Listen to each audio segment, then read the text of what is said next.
شیخ اعظم سیدنا محی الدین ابن عربی رحمۃ اللہ تعالی علیہ، ان کی کئی چیزیں لوگوں میں ایسی بھی مشہور تھی کہ شیخ محی الدین ابن عربی ایسے ایسے الفاظ بول جاتے ہیں جو شریعت میں ہوتے نہیں ہیں. بہت سارے مسائل ان کے ہیں، لیکن ایک بار شیخ محی الدین ابن عربی بیٹھے ہوئے تھے، کرسی پر ہیں، سامنے مریدین بھی ہیں، بہت سارے ملنے والے لوگ بھی آئے ہوئے ہیں.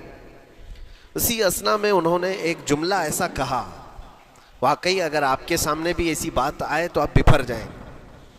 شیخ محی الدین ابن عربی کہتے ہیں، اے لوگوں جو تم سب یہاں میرے پاس بیٹھے ہو، تمہارا خدا میرے پاؤں کے نیچے ہوتا ہے،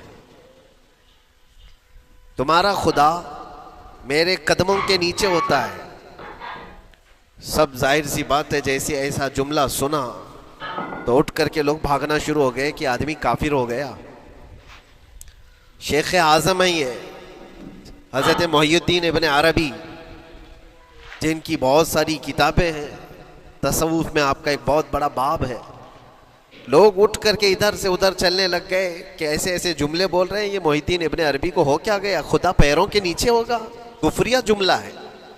سب تو چلے گئے، دو باقی رہ گئے جو مخصوص مریدین میں سے تھے. انہوں نے کہا کہ حضور جو جملے سنے ہم کو بھی کانوں پر یہ وزن لگ رہے ہیں، لیکن کیوں کہا آپ نے ایسا، اس کا کچھ معنی ہے؟ آپ جیسے عظیم المرتبت بزرگ سے ایسا جملہ کیسے ممکن ہے؟ انہوں نے فرمایا کہ ان سب کو بھی تو یہ پوچھنا چاہیے تھا میرے بولنے کا مطلب کیا ہے. فوراً بدگمانی کیا اور بھاگ گئے. تم دو باقی رہ گئے، میں بتاتا ہوں کہ میں نے یہ جملہ کیوں کہا تھا. کرسی پر بیٹھے تھے اور چٹائی نیچے بچھی ہوئی تھی یا قالین بچھی ہوئی تھی جس پر لوگ بیٹھے ہوئے تھے. آپ نے اپنے ان دو مریدین سے کہا یہ چٹائی اٹھاؤ. چٹائی اٹھائی تو دیکھا وہاں پر سونے کے چاندی کے سب سکے رکھے ہوئے تھے جو شیخ محی الدین ابن عربی کے پیروں کے نیچے تھے. کہا وہ جتنے آئے تھے وہ اسی کی عبادت کرتے تھے، اس لیے میں نے کہا کہ تمہارا خدا میرے پاؤں کے نیچے ہوتا ہے. وہ خواہشات کے پجاری ہیں. میں نے اللہ نہیں کہا، اللہ رب العزت وہ قادر مطلق ہے. میں نے کہا جس کی تم عبادت کرتے ہو، جس کو تم خدا بنائے رکھے ہو، وہ میرے پیروں کے نیچے ہوتا ہے. اور حقیقت ہے میرے عزیزوں، جنہوں نے خواہشات کے پیچھے بھاگنا شروع کیا، در حقیقت وہ اپنا خدا بنا چکے ہیں ان کو. کیا ایسا نہیں ہوتا ہے کہ جو بندہ ضدی طبیعت کا ہوتا ہے، چاہ لیتا ہے کہ یہ مجھے چاہیے تو چاہیے، یہ مجھے چاہیے تو چاہیے. یہ جو ضد ہے اپنی خواہش کو پوری کرنا، یہاں پر کہا گیا ہے کہ وہ اپنی خواہش کی عبادت کر رہا ہے، اس کے پیچھے بھاگ رہا ہے. اسی لیے اللہ کے نبی صلی اللہ تعالیٰ علیہ وسلم کی ایک حدیث میں آپ کو سناؤں. حضور اکرم صلی اللہ علیہ وسلم ارشاد فرماتے ہیں، لا یؤمن احدکم حتی یکون ہواہ تبعا لما جئت بہ. تم اس وقت تک پورے مومن نہیں ہو سکتے جب تک کہ اپنی خواہشات کو میری مرضی کے مطابق نہیں بنا دو گے. حضور کے قدموں میں لا کر اپنی ہر خواہش کو قربان کرنا ہو. یہ نہیں کہ میری چاہت تو ایسی ہے، میں خواہش ایسی رکھتا ہوں لیکن شریعت ایسا کہتی ہے. یہ جب ٹکراؤ آیا تو سمجھ لو کہ تمہارے اندر ایمان آیا ہی نہیں ہے، تم مومن نہیں ہو. مومن وہ ہے جہاں دنیا کی ساری خواہشات وہ حضور کے قدموں پر قربان کر دیتا ہے، اس کی اپنی کوئی خواہش نہیں ہوتی. اسی لیے میں اکثر یہ کہتا ہوں ان نوجوانوں سے جن کو کچھ نصیحت کی جائے تو کہتے ہیں کہ مولانا ہماری لائف ہے، ہمیں انجوائے کرنے دی جائے. یہ ابھی تو ہماری لائف ہے، ہماری اپنی لائف کو ہمیں انجوائے کرنے دیا جائے. نادان، کس نے کہا کہ تیری اپنی لائف ہے؟ تیری لائف ہے کہاں؟ زندگی یہ نہیں کسی کی کسی کے لیے، زندگی ہے نبی کی نبی کے لیے. اور نہ سمجھ مرتے ہیں زندگی کے لیے، ارے جینا مرنا ہے سب کچھ نبی کے لیے. جو خواہشات کو لا کر کے حضور کے قدموں پر رکھ دیتا ہے تو پھر وہ کہتا ہے میرے عزیزوں، وہ پھر آ کر کے یہ کہتا ہے اپنی خواہشات، اپنی طبیعت جہاں سب مر جاتی ہے آدمی کی، اس کی اپنی کچھ نہیں ہوتی، تب اس مومن کی زبان سے یہ نکلتا ہے یا رسول اللہ زمین و زمان تمہارے لیے، مکین و مکان تمہارے لیے، چنین و چنا تمہارے لیے، بنے تو جہاں تمہارے لیے، ہم آئے یہاں تمہارے لیے، اٹھے بھی وہاں حضور کے لیے۔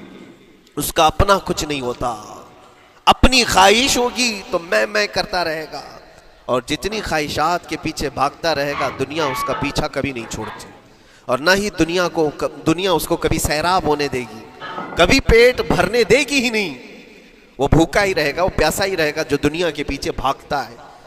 ایک مرتبہ سیدنا عبداللہ ابن مسعود رضی اللہ تعالیٰ عنہ غمگین بیٹھے ہوئے تھے، کسی بات کا غم ہوگا، نبی پاک صلی اللہ تعالیٰ علیہ وسلم کا گزر ہو رہا تھا، آپ نے دیکھا، حضرت عبداللہ ابن مسعود سے پوچھا کہ غم کیوں ہے، تو آپ خاموش رہے، تو اللہ کے نبی صلی اللہ علیہ وسلم نے ایک جملہ فرمایا جو آج ہم سب کے لیے سبق ہے میرے عزیزوں، فرماتے ہیں لا تکثر ہمک ما یقدر یکن، اپنے غم کو زیادہ مت بڑھا، جتنا لکھا ہے اتنا مل کے رہے گا، وما ترزق یأتک، جتنا اللہ نے رزق لکھا ہے وہ آ کر رہے گا، وہ تیرے پاس آ جائے گا۔ غم کب بڑھتے ہیں انسانوں کے؟ ہمارے اندر جو ٹینشن جس کو آپ کہہ رہے ہو، فرسٹریشن کہہ رہے ہو، یہ سب چیزیں انسان کی زندگی میں کب آتی ہیں؟ جب یہ اپنی لو اور اپنی خواہشات دنیا سے لگاتا ہے، خالق سے اگر لگاتا ہے تو پھر اس کے غم نہیں بڑھتے، بلکہ غموں کا مداوا ہے۔ اسی لیے بزرگوں نے فرمایا کہ اگر ٹینشن فری جینا چاہتے ہو تو انسانوں سے امیدیں کم کر لو، اللہ کی ذات سے یقین بڑھا لو، اس کی ذات سے یقین بڑھاؤ۔ ہم نے دیکھا ہے اپنی زندگی میں جس سے ہم ملتے رہے، جس سے کچھ خواہشیں رکھتے رہے یا جس کے متعلق کچھ امیدیں وابستہ کر رکھی، یہاں امیدیں ٹوٹ جاتی ہیں، پھر انسان کا غم بڑھتا ہے، انسان مغموم ہو جاتا ہے۔ اللہ کی ذات سے جو وابستہ ہوا اور وہاں جو آس لگایا وہ ہر دن بشاشت کے ساتھ جیتا ہے، یقین کے ساتھ جیتا ہے۔ اسی لیے میرے عزیزوں، یہاں جس نے بھی اپنے خواہشات کو دنیا کے ساتھ لگایا ہے اسے کم کرنا ہے۔ لا تکثر ہمک ما یقدر یکن، اللہ کے نبی فرماتے ہیں اپنے غموں کو زیادہ مت کر، جتنا لکھا ہے اتنا تجھے مل کر رہے گا۔ اور زیادہ چیزیں اگر دماغ میں آ جاتی ہیں تو پھر دماغ گرم بھی ہو جاتا ہے اور سٹک بھی ہوتا ہے، ہر چیز سوچنے سے بھی عاری ہو جاتا ہے، صحیح طریقے کے فیصلے نہیں لے پاتا۔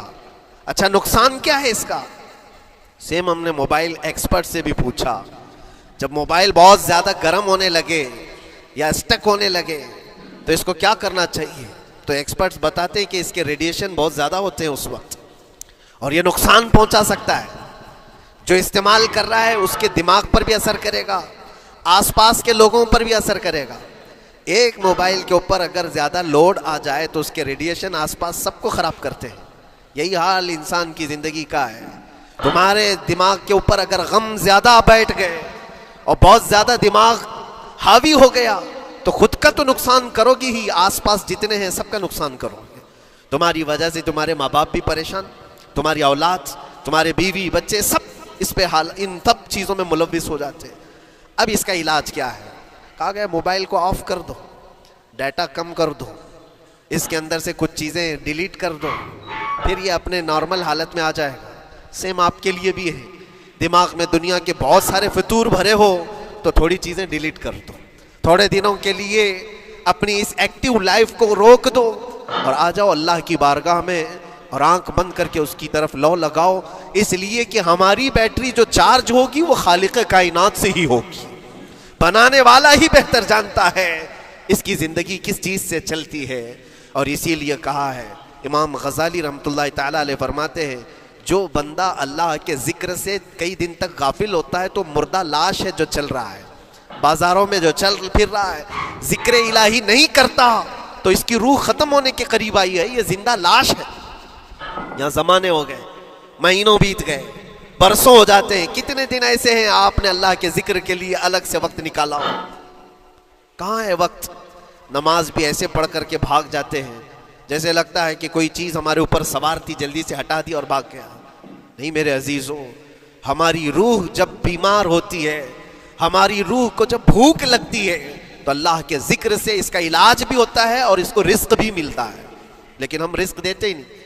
کبھی آپ نے دیکھا ہماری باڈی کو، صبح ناشتہ نہ کرو، دوپہر میں کھانا نہ کھاؤ تو شام تک ہمارا جسم ہچکولے لینے لگتا ہے، چکر آنے لگ جاتے ہیں۔ کیوں؟